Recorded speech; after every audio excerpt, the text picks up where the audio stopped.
1,00,000 మంది శివభక్తులతో కలిసి మహారుద్రాక్ష పూజలో పాల్గొనండి. వెంటనే కాల్ చేసి మీ పేరును నమోదు చేసుకోండి.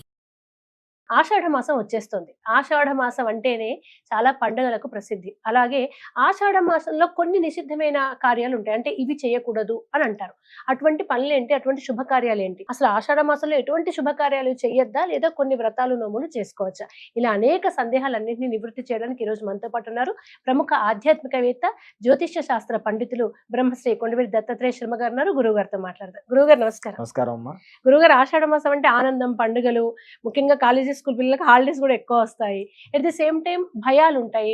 గురుమౌఢ్యం ఉంది, మూఢం ఉంది, పళ్ళు చేసుకోవద్దని ఈ కన్ఫ్యూజన్ ఉంది కదా. అసలు ఆషాఢ మాసంలో ఏం చేయొచ్చు, ఏం చేయరాదు? ఆషాఢ మాసం అనేటటువంటిది హిందూ సాంప్రదాయంలో 12 మాసాలు. ఉత్తరాషాఢ లేదా పూర్వాషాఢ నక్షత్రాలలో పూర్ణిమ వచ్చినటువంటి రోజున కాబట్టి ఆషాఢ మాసం. చిత్తా నక్షత్రం పూర్ణిమతో కూడినటువంటి వస్తే గనక చైత్రమాసం. అలాగే విశాఖ నక్షత్రం పూర్ణిమతో కూడిస్తే వైశాఖ మాసం. ఆ నక్షత్రము పూర్ణిమ రోజు ఏ రోజు ఏ నక్షత్రం అయితే వస్తుందో ఆ నక్షత్రాన్ని యొక్క పేరే ఆ మాసంగా పిలువబడుతుంది. అలా ఉత్తరాషాఢ పూర్వాషాఢ నక్షత్రాలు సంధిలో ఈ యొక్క పౌర్ణమి తిథి వస్తుంది కాబట్టి దీనికి ఆషాఢ మాసం అని పేరు. ఇలా సంధిలో వచ్చినటువంటి ఆషాఢ గాని లేదా భాద్రపదం అంటే పూర్వాభాద్ర ఉత్తరాభాద్ర ఇలా నక్షత్ర సంధిలో వచ్చినటువంటి మాసాలు ఏమవుతాయ్యా అంటే వీటి శూన్య మాసాలు. అంటే రెండేసి నక్షత్రం, ఇప్పుడు పూర్వాషాఢ ఉత్తరాషాఢ, పూర్వాభాద్ర ఉత్తరాభాద్ర, ఇలా ఈ నక్షత్ర సంధిలో వచ్చినటువంటి పౌర్ణమి 2 నక్షత్రాలు కలిపి వచ్చినటువంటిది మా మాసాన్ని శూన్యమాసం. ఈ శూన్యమాసం అవడానికి శూన్యమాసమే కానీ ఆషాఢ మాసం అతిశక్తివంతమైనటువంటి మాసం, అమ్మవారికి ప్రీతిపాత్రమైనటువంటి మాసం. ఈ ఆషాఢ మాసంలో ముఖ్యంగా మొదటి తొలకరి చిరుజల్లు పడుతూ అంటే వర్షం పడుతూ ఉంటుంది. ఏర్లు నాటుతారు. ఏరువాక పూర్ణిమ అంటూ ఉంటారు కదా, అంటే ఈ ఏర్లు నాటుతారు అన్నమాట. పొలం వేయటం ఇవన్నీ వేస్తూ ఉంటారు. ఈ ఆషాఢ మాసంలో ఈ పొలం వేయటం ఇవన్నీ కూడా అన్నపూర్ణ స్వరూపంగా ఈ యొక్క ఆషాఢ మాసాన్ని ప్రధానంగా చెప్తారు. అమ్మవారు ఈ లోకానికి అంతటికీ కూడా కరువు కాటకాలు వచ్చినటువంటి సందర్భంలో, తినడానికి తిండి లేనటువంటి సందర్భంలో అమ్మవారే శాకంబరీ స్వరూపంగా మారి శాకములు, పాకములు, కూరగాయలు, ఆకుకూరలు, తర్వాత ధాన్యము, ఈ స్వరూపంగా అమ్మవారు తనని తాను సృష్టించుకుని ఈ సృష్టి అంతటికీ కూడా అన్నాన్ని, భోజనాన్ని ఇచ్చి కరువు లేకుండా చేసిందట అమ్మవారు. ఆ మాసం కాబట్టి ఈ ఆషాఢ మాసంలోనే మనం ఎక్కువ శాకంబరీ పూజలు, అమ్మవారికి భవనాలు సమర్పిస్తూ ఉంటాం. ఎందుకు సమర్పిస్తామయ్యా అంటే ఇందుకే. అలా అందులో మన తెలంగాణలో ఇంకా ఈ ఆషాఢ మాసాన్ని చాలా విశేషంగా కొలవటం మొదలు. అమ్మవారి ఆరాధన ఎక్కువగా చేస్తారు. గ్రామ దేవతలు, మహంకాళమ్మ, తర్వాత ఈ ముత్యాలమ్మ, పోచమ్మ అందరికీ కూడా మనం చక్కగా ఈ ఆషాఢ మాసంలో బోనాలు సమర్పించడం జరుగుతుంది. ఎందుకు సమర్పిస్తారు?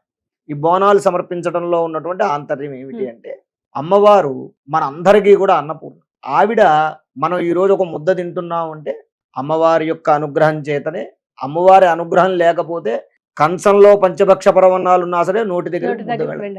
కాబట్టి మనల్ని, మన పిల్లల్ని లోటు లేకుండా సంవత్సరం అంతా కూడా అమ్మవారు చక్కగా చూస్తోంది. కాబట్టి అందున పడేటటువంటి వర్షాలు మొట్టమొదటిగా ఆషాఢ మాసంలోనే ప్రారంభం అవుతాయి.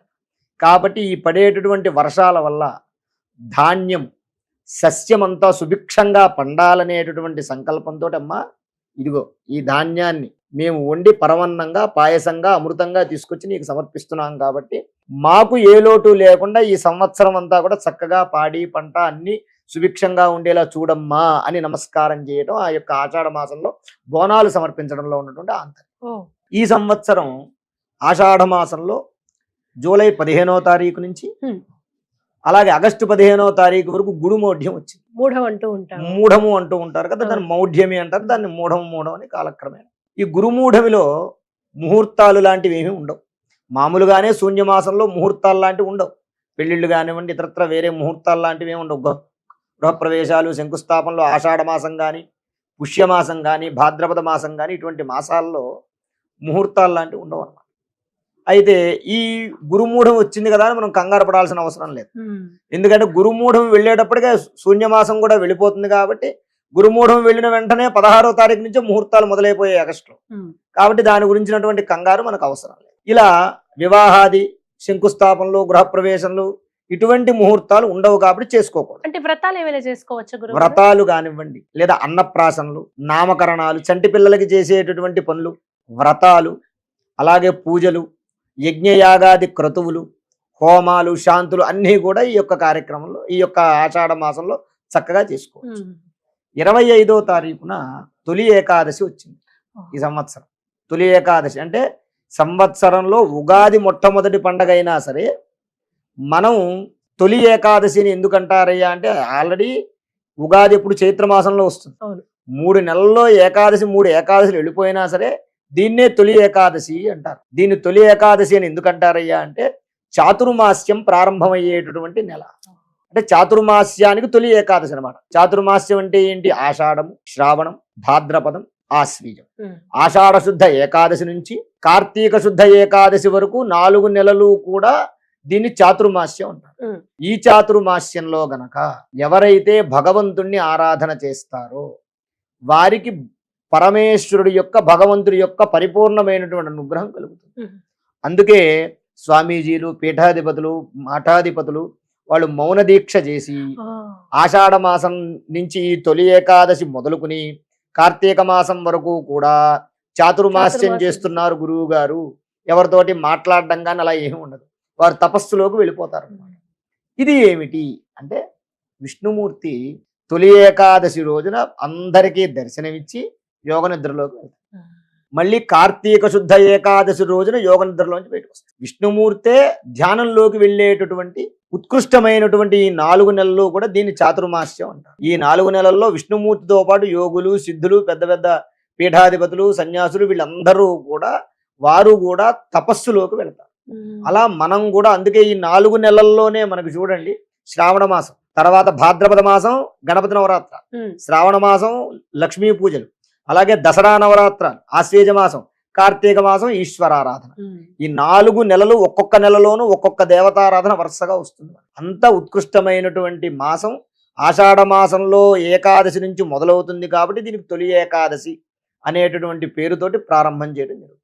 కాబట్టి ఆ రోజు నుంచి చక్కగా అందరూ కూడా యథాశక్తిగా మనం రోజు పొద్దున్నే లేచి కాస్త మనకి నచ్చినటువంటి దైవాన్ని, ఇష్టదైవాన్ని ప్రార్థన చేసుకుని ఆ యొక్క నామాన్ని జపించడం వల్ల ఒక్కసారి చేస్తే 10 రెట్లు ఫలితం వచ్చేటటువంటి అవకాశం ఉంటుంది. తద్వారా మన యొక్క కోరికలు తీరి సర్వదా శుభం కలుగుతుంది. ఇంకా ఆషాఢ మాసంలో ఏకాదశి కాకుండా ఇంకేమైనా పండుగలు వచ్చే అవకాశం? ఈ ఆషాఢ మాసంలో ఏకాదశి కాకుండా ఏకాదశి ముందు అంటే 24వ తారీఖు అంటే దశమి నుంచి శాఖావ్రతం అని ప్రారంభం అవుతుంది. అంటే ఈ శాఖావ్రతం అంటే ఏంటయ్యా అంటే అమ్మవారికి ఎక్కువ కూరగాయలతోటి, ఆకుకూరలతోటి అలంకారాలు చేసేటటువంటి అలంకారాలు చేస్తూ ఉంటారు దేవాలయంలో. మనం శాకంబరి రూపంతో చేస్తూ ఉంటారు. ఇది శాఖావ్రతం 24వ తారీఖు దశమి నుంచి ప్రారంభం. ఈ దశమి నుంచి ప్రారంభమై ఈ నెలంతా కూడా సోమవారాలు కానివ్వండి, శుక్రవారాలు కానివ్వండి, ఆదివారాలు కానివ్వండి అమ్మవారికి ఈ శాకంబరి అలంకారంలో అమ్మవారిని ఉంచుతారన్నమాట. ఈ శాఖావ్రతం కూడా అప్పటి నుంచి ప్రారంభం. తర్వాత గురు పౌర్ణిమ. పౌర్ణిమ కూడా ఈ ఆషాఢ మాసంలో వస్తుంది. వ్యాసుడు జన్మించినటువంటి రోజు. వ్యాసుడు అంటే ఎవరు? అష్టాదశ మహాపురాణాలు రచించినటువంటి వారు, ఉపపురాణాలు రాశారు వారు, అలాగే వేదాలను విభజించినటువంటి మహోన్నత వ్యక్తి. వ్యాసాయ విష్ణు రూపాయ అంటారు, సాక్షాత్ విష్ణుమూర్తి స్వరూపంగా వ్యాసుడిని చెప్తారు. అటువంటి గురు పౌర్ణిమ అంటే వ్యాసుడి యొక్క పుట్టిన రోజున గురు పౌర్ణిమ చేసుకోవాలి. ఆ రోజున ఏం చెయ్యాలయ్యా అంటే మనకి జ్ఞానం నేర్పి, విద్య నేర్పినటువంటి గురువులు ఎవరైతే ఉన్నారో, మనల్ని మంచి దారిలో పెట్టే గురువులు ఎవరైతే ఉన్నారో వారిని వ్యాసుడిగా భావించి వాళ్ళకి పూజ చెయ్యాలి. పూజ చేసి, పాద పూజ చేసి వారికి నమస్కరించి మనకి తోచినటువంటి ఫలమో, పండో, లేకపోతే వస్త్రమో ఏదో ఒకటి సమర్పిస్తే వ్యాసుడు ప్రీతి చెందుతాడు. వ్యాసుడు ప్రీతి చెంది ఏం చేస్తాడయ్యా అంటే ఎవరైతే ఆ యొక్క వ్యాస పూర్ణిమ రోజు గురువులను పూజించారో ఆ పూజించినటువంటి వారికి, వారి యొక్క పిల్లలకి చక్కటి జ్ఞానాన్ని ఆ వ్యాసుడు ప్రసాదిస్తాడు. ఆ కారణంగా ఈ మాసంలో గురు పౌర్ణిమ కూడా ఒక పండగగా వస్తుంది. ధన్యవాదాలమ్మా. శ్రీ మహాగణాధిపతయే నమః. ఆరోగ్యము, ఐశ్వర్యము, ఆనందము, ఆర్థిక లాభం ఇవన్నీ కలగాలంటే ఆగస్టు 11వ తారీఖు మంగళవారం రోజున మేము నిర్వహించేటటువంటి 1,00,000 రుద్రాక్షల పూజలో పాల్గొనండి. పరమేశ్వరుడి యొక్క అనుగ్రహం వల్ల సర్వ విధములైనటువంటి కష్టాలు నివారణమై ఐశ్వర్యాలు కలుగుతాయి. 1,00,000 రుద్రాక్ష పూజలో పాల్గొనేటటువంటి వారు స్క్రీన్ మీద స్క్రోల్ అవుతున్నటువంటి నంబర్లకు కాల్ చేసి రిజిస్ట్రేషన్ చేసుకోగలరు.